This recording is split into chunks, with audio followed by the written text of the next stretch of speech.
Well, hello, and welcome to the Surprise Church of Christ 3-minute daily devotional.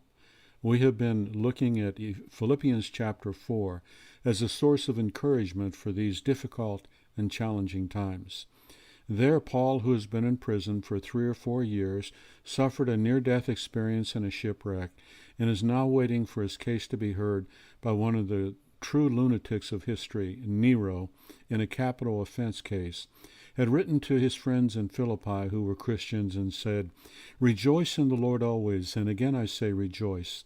Let your reasonableness be known to everyone, the Lord is at hand. In nothing be anxious, but in everything with prayer and supplication, with thanksgiving, let your requests be made known to God.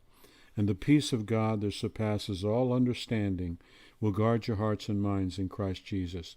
Finally, brothers, whatever is true, whatever is honorable, whatever is just, whatever is pure, whatever is lovely, if there's any excellence, if there's anything worthy of praise, think about these things."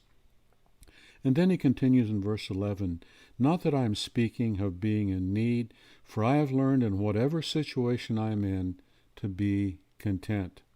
I know how to be brought low. I know how to abound.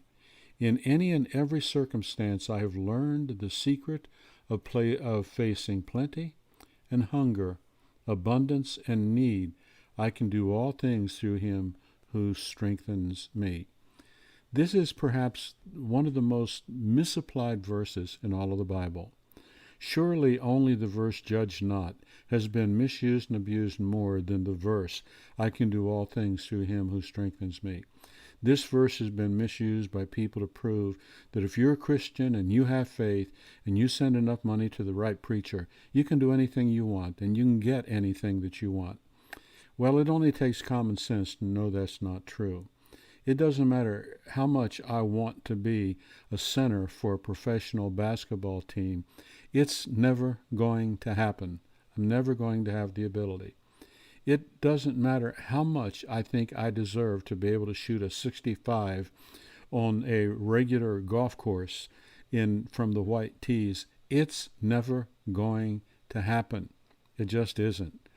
And if you just read the context of this verse, you realize something's wrong with that interpretation that implies that Paul's saying Christians can do anything they want to do. The NIV clears this up when it says, "I can do all of this through him who strengthens me."